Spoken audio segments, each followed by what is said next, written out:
So ఇది దేవండి మాకు తీయండి. సో ఇక మా మంజును మా బన్నీగాడు అయితే ఆడుకుంటున్నారు ఫుల్గా. సో ప్రతి కనుక అయితే మేము ఇక్కడికి వచ్చి సరదాగా ఫొటోస్ గేమ్స్ ఆడుకుంటాం. సో మనం ఇప్పుడు ఆ ప్లేస్కి అయితే వెళ్తాము. సో అటువైపు మనకు ఒక ఊరు ఉంది.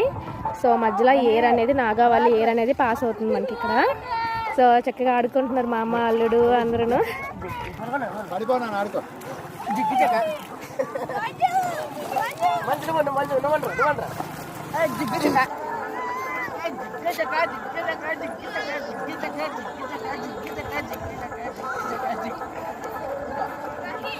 సో ఇక్కడ గేమ్స్ ఆడుకునే వాళ్ళు గేమ్స్ ఆడుకుంటారు. అండ్ అలా ఫొటోస్ తీసుకొని ఒక 1 అవర్ అలా ఉండి మళ్ళీ లెఫ్ట్ అయిపోతారు.